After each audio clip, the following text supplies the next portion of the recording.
নাটোরের বুকে দাঁড়িয়ে থাকা শতাব্দীর প্রাচীন নাটোর রাজবাড়ি।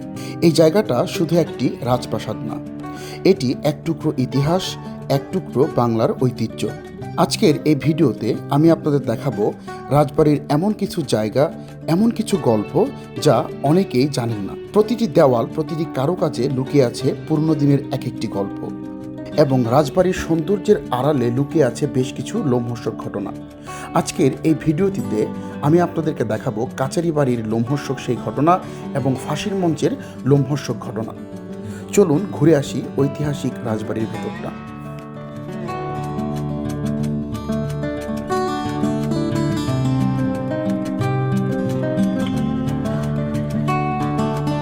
নাটোর রাজবাড়িটি বাংলাদেশের একটি ঐতিহাসিক ও সাংস্কৃতিক নিদর্শন, যা নাটোর জেলার সদর উপজেলায় অবস্থিত।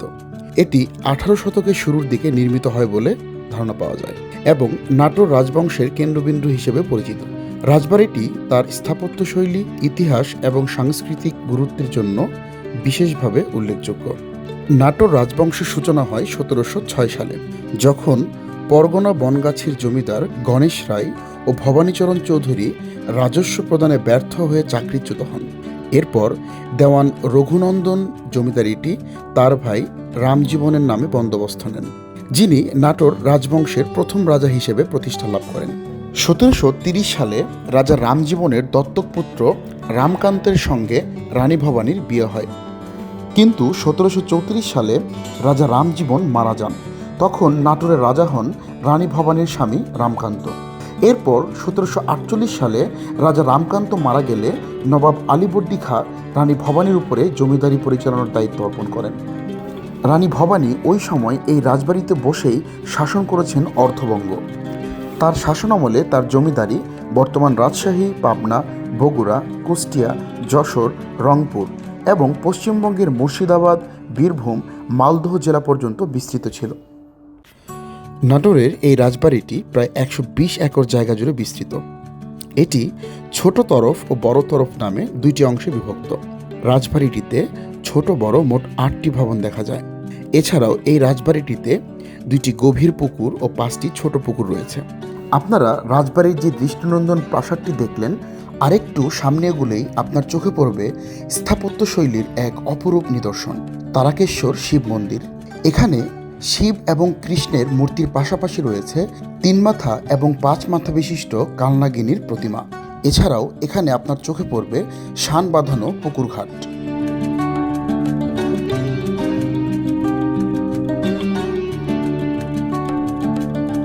আরেকটু সামনে এগিয়ে যেতেই আপনার চোখে পড়বে বৈঠকখানা, মূল রাজপ্রাসাদে প্রবেশের পূর্বেই যার অবস্থান। এই বৈঠকখানাতেই এখানকার রাজারা সভাসদদের সাথে বৈঠক করতেন। হাল আমলে যেমন মন্ত্রিসভার বৈঠক হয়, এই সময় ঠিক তেমন বৈঠকই হতো এখানে। বৈঠকখানাটিতে প্রবেশ করলে আপনি এর সৌন্দর্যের প্রেমে পড়তে বাধ্য। দারুণ সব নকশায় মোড়ানো এখানকার প্রতিটি পিলার, এবং আপনি এখানকার কারুকার্য দেখে তৎকালীন রাজাদের রুচিশীলতা সম্পর্কে একটি ভালো আইডিয়া পাবেন। আরেকটু সামনে এগুলেই আপনার চোখে পড়বে মালখানা, যেখানে রক্ষিত থাকত গোলাবারুদ, অস্ত্রশস্ত্র, খাজনা আদায়ের অর্থ এবং জব্দকৃত জিনিসপত্র। এছাড়াও অনেক মূল্যবান জিনিসপত্র সংরক্ষিত থাকত এই মালখানায়। শ্যামসুন্দর মন্দিরের পাশে আপনি যে প্রাসাদটি দেখতে পাবেন, এই প্রাসাদটি কিন্তু নাটোর রাজবাড়ির সবচেয়ে নান্দনিক স্থাপত্য। নাটোর রাজবাড়ি বলতে সাধারণ মানুষজন এই প্রাসাদটিকে বুঝে থাকেন। রানী ভবানী কিন্তু এই প্রাসাদে বাস করতেন না, তার জন্য এই প্রাসাদের ঠিক পশ্চিম পাশেই ছিল আলাদা রানীমহল। রানী ভবানীর এই রানীমহলটি বর্তমানে আপনি জীর্ণশীর্ণ অবস্থায় দেখতে পাবেন। ভূমিকম্পের সময় এই ভবনের প্রাচীরগুলো ধসে পড়ে এবং ভবনের ছাদগুলো ধসে পড়ে। যদিও রানীমহলের জীর্ণ ভবনগুলো এখন প্রায় নাজুক অবস্থায় পড়ে আছে, তবুও আপনি এখানে দেখতে পাবেন কিছু মানুষ জীবনের ঝুঁকি নিয়ে বসবাস করছে।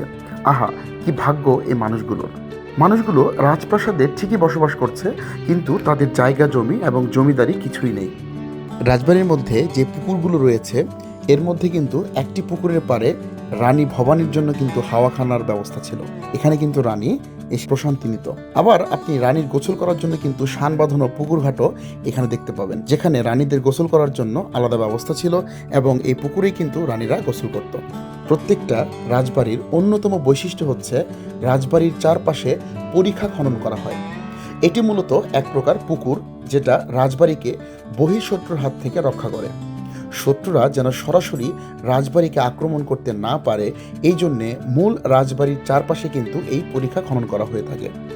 আপনি যদি নাটোর রাজবাড়িকেও উপর থেকে পাখির চোখে দেখেন, তাহলে খুব ভালোভাবেই আপনার চোখে এই পরিখাগুলো চোখে পড়বে। রাজাদের ব্যাপার স্যাপার বুঝতে পাচ্ছেন, তাদের বিনোদনের জন্য কিন্তু ব্যবস্থা ছিল। বিশেষ করে নাটোর রাজবাড়িতে আপনি দেখতে পাবেন একটি বাইজিখানা আছে, যেখানে মূলত রাজারা তাদের আমোদ ফুর্তি করে থাকতো, এবং এইখানে কিন্তু যারা অতিথি আসতো তাদের জন্য আপ্যায়নেরও ব্যবস্থা ছিল।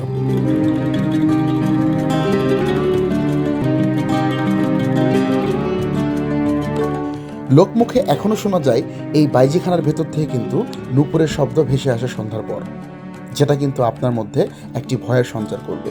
এছাড়াও রাজবাড়ির অনেক ভবনে কিন্তু এখনও লোকমুখে শোনা যায় নূপুরের শব্দ, নূপুরের পায়ের শব্দ, কান্নার শব্দ, চিৎকারের শব্দ ভেসে আসে, যেগুলো কিন্তু আপনার মধ্যে এখনও ভয়ের সঞ্চার করবে।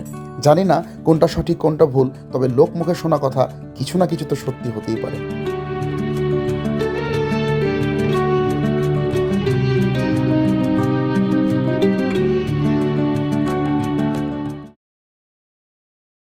জনকল্যাণে রানী ভবানীর অবদান ছিল অসামান্য। তিনি তার সম্পূর্ণ শাসন আমলে 43টি পাঠশালা, শত শত মন্দির, আখড়া এবং রাস্তাঘাট নির্মাণ করেছেন প্রজাদের জন্য। তিনি তার প্রজাদের জন্য পানীয় জলের জন্য শত শত পুকুরও কিন্তু খনন করেছিল। রানী ভবানীর শাসন আমলেই 1770 সালে বাংলায় এক ভয়াবহ দুর্ভিক্ষ দেখা যায়। সময়টি বাংলা 1176 সাল হওয়ায় এই দুর্ভিক্ষ 76-এর মনন্তর নামেও কিন্তু পরিচিত।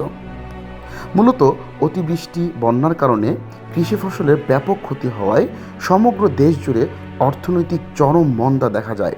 সেই দুর্ভিক্ষে প্রায় 1 কোটি মানুষ মারা যায়। রানী ভবানী ওই সময় প্রজাদের মাঝে বিনে পয়সায় চাল, ডাল এসব বিতরণ করেছিল। গ্রামে গ্রামে ঘুরে তিনি প্রজাদের চিকিৎসার জন্য নিয়োগ দিয়েছিল বৈদ্য। তিনি কিন্তু বাংলায় প্রথম বিধবা বিবাহের গুরুত্ব উপলব্ধি করতে পেরেছিলেন। পরবর্তীতে ঈশ্বরচন্দ্র বিদ্যাসাগর বিধবা বিবাহর প্রচলন ঘটান। ইতিহাস থেকে জানা যায় রানী ভবানী তার পুরো শাসন আমলে প্রায় 50 কোটিরও বেশি অর্থ দান করেছিল, যা বর্তমান যুগে কয়েক হাজার কোটি টাকার সমমূল্যের সমান। জনকল্যাণে ব্যাপক কাজ করার কারণে ইংরেজরা রানী ভবানীকে মহারানী খেতাবে ভূষিত করেন। এত জনকল্যাণমূলক কাজ দেখার পর আপনাদের মনে নিশ্চয়ই প্রশ্ন জাগছে, যিনি এই কাজগুলো করেছেন তার রাজপ্রাসাদে ফাঁসির মঞ্চ কেনই বা ছিল কয়েকখানা? তাহলে কি মহানুভবতার আড়ালে রানী ভবানী প্রজাদের উপর অত্যাচার করতেন? না, প্রকৃত ঘটনা ঠিক এরকম নয়, বরং পুরো ঘটনাটাই কিন্তু উল্টো, করুণ এবং হৃদয় বিদারক। আসলে রানী ভবানীর ছিল 2 ছেলে ও 1 মেয়ে, কিন্তু তার 2টো পুত্রই মারা যায়। বেঁচে ছিলেন শুধুমাত্র তার একমাত্র কন্যা তারা সুন্দরী। পরবর্তীতে তিনি রামকৃষ্ণ নামের এক বালককে দত্তক নেন। 1802 সালে রানী ভবানী মারা যাওয়ার সঙ্গে সঙ্গে শেষ হয় তার 54 বছরের এক অবিস্মরণীয় শাসন ব্যবস্থা। রানী ভবানীর মৃত্যুর পর এখানকার রাজা হয় রানী ভবানীরই সেই দত্তক পুত্র রামকৃষ্ণ। অবশ্য তখনও সব কিছু ঠিকঠাকই চলছিল, কিন্তু রাজা রামকৃষ্ণের মৃত্যুর পর এখানকার প্রাসাদগুলো ভাগ হয়ে যায়। রামকৃষ্ণের ছিল 2 পুত্র। বড় পুত্রের নাম ছিল বিশ্বনাথ এবং ছোট পুত্রের নাম ছিল শিবনাথ। বড় পুত্র বিশ্বনাথের অংশে যেই প্রাসাদটি ভাগে পড়ে সেটিকে আমরা এখন বড় তরফের প্রাসাদ নামে চিনে থাকি, এবং ছোট ছেলে শিবনাথের ভাগে যে প্রাসাদটি পড়ে সেটিকে আমরা ছোট তরফের প্রাসাদ নামেই চিনে থাকি। একই সাথে কিন্তু শুরু হয় প্রাসাদ ষড়যন্ত্র। একসময় এখানকার রাজা হন শিবনাথের পুত্র আনন্দনাথ। ঘটনাক্রমে ঠিক ওই সময় বাংলায় শুরু হয় নীল চাষ। এই অঞ্চলের মাটি নীল চাষের উপযোগী হওয়ার কারণে শুরুর দিকে ইস্ট ইন্ডিয়া কোম্পানি একচেটিয়া ব্যবসা করতে শুরু করে। তাদের এই অধিক লাভ দেখে পরবর্তীতে ব্রিটিশ নীলকররা নীল চাষে ব্যাপক পরিমাণ পুঁজি বিনিয়োগ করে। কিন্তু 1833 সালের দিকে নীল চাষ অর্থনৈতিকভাবে লাভজনক না হওয়ায় বাংলার কৃষকরা ধান এবং পাট চাষের দিকে ঝুঁকে পড়ে। যেহেতু নীল চাষে ব্রিটিশ নীলকরেরা অধিক টাকা বিনিয়োগ করে ফেলে, তাই তারা অত্যাচার ও নিপীড়নের মাধ্যমে নীল চাষে কৃষকদেরকে বাধ্য করত। বাড়িয়ে দেওয়া হয় খাজনার পরিমাণও। যারা খাজনা দিতে পারত না অথবা খাজনা দিতে অপারগতা প্রকাশ করত, তাদের উপরেই চালানো হতো অমানসিক নির্যাতন। সে সময় ইংরেজদের পক্ষে অবস্থান নিয়েছিল বাংলার রাজা এবং জমিদাররা। ওই সময় নাটোরের রাজা আনন্দনাথ তার এই কাচারি বাড়িতে গড়ে তোলেন কয়েদখানা। উদ্দেশ্য ছিল একটাই, যারা খাজনা দিতে পারবে না তাদের সঙ্গে সঙ্গে বন্দি করে চালানো হতো অমানসিক নির্যাতন। কয়েদখানাটির সামনে আপনি যখন আসবেন, রীতিমতো আপনি শিউরে উঠবেন। এটি বর্তমান সময়ে কোনো জেলখানার মতো নয়, বরং আমরা বর্তমানে যাকে আয়নাঘর বলে থাকি, এটি কিন্তু আয়নাঘরের একটি প্রাচীন রূপ ছিল। এটি আয়নাঘরের মতোই কষ্টদায়ক এক খাঁচা ছিল। এখানে আলো বাতাস প্রবেশের কোনো সুযোগ ছিল না। একদিকে অলাভজনক নীল চাষ করতে না চাওয়া, অন্যদিকে খাজনা দেওয়ায় ব্যর্থতা, এই দুই অপরাধে কয়েদখানায় চালানো হতো কৃষকদের উপর অমানুষিক নির্যাতন। মূলত ওই সময়ে গড়ে ওঠে ফাঁসির মঞ্চ। আপনারা হয়তো বলে থাকবেন, কেনই বা প্রাসাদের পাশে ফাঁসির মঞ্চ তৈরি করা হয়েছিল? ধারণা করা হয় এবং লোকমুখে শোনা যায়, তৎকালীন রাজা খুব তড়িঘড়ি করেই এই ফাঁসির মঞ্চ তৈরি করেছিল, যেখানে বাংলার কৃষকদের ধরে এনে নির্বিচারে অত্যাচার করে ঝুলিয়ে দেওয়া হতো।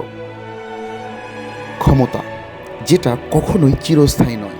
আমরা কখনোই ইতিহাস থেকে শিক্ষা নেই না। ক্ষমতা কখনোই কারো কাছে চিরস্থায়ীভাবে থাকে না।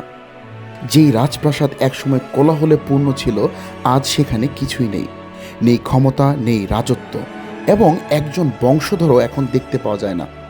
রানী ভবানীর রাজমহলের এই লাল শ্যাওলাধরা ইটে যেমন গেঁথে আছে তার কৃতিত্ব, ঠিক তেমনি এখানকার কয়েদখানা ও ফাঁসির মঞ্চ সাক্ষ্য দিচ্ছে রাজাদের জুলুম, আহাজারি ও কান্নার।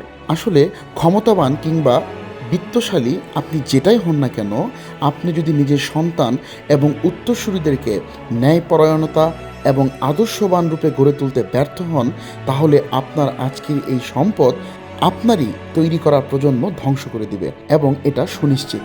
তাই সবার উচিত অর্থবিত্তের দিকে না তাকিয়ে নিজের সন্তানদেরকে সুশিক্ষায় শিক্ষিত করা। আপনি হাড় ভাঙা খাটুনি করে বছরের পর বছর পরিশ্রম করে শত শত কোটি টাকা ইনকাম করছেন, কিন্তু আপনার ছেলে অথবা আপনার মেয়েকে আপনি সুশিক্ষায় শিক্ষিত করতে ব্যর্থ হচ্ছেন। ডেফিনেটলি আপনার এই টাকা পয়সা, ধন দৌলত কোনো কিছুই অবশিষ্ট থাকবে না। অযোগ্য কারো কাছে আপনার এই ধন সম্পদ, টাকা পয়সা গেলে ডেফিনেটলি সেটা আজ না হয় কাল ধ্বংস হতে বাধ্য। আজকের এই ভিডিওতে আমি আপনাদের সাথে তুলে ধরার চেষ্টা করলাম নাটোর রাজবাড়ির ইতিহাস। আশা করি আপনাদের ভিডিওটি ভালো লেগেছে। যদি আপনারা কেউ আজকের এই ভিডিও সম্পর্কে কোনো মতামত জানাতে চান, তাহলে অবশ্যই কমেন্ট করতে ভুলবেন না। আমাদের চ্যানেলটিকে সাবস্ক্রাইব করে পাশে থাকবেন এবং নতুন নতুন ভিডিও পেতে বেল আইকনটি প্রেস করবেন। সবাই ভালো থাকেন, সুস্থ থাকেন এবং নিরাপদে থাকেন। আল্লাহ হাফেজ।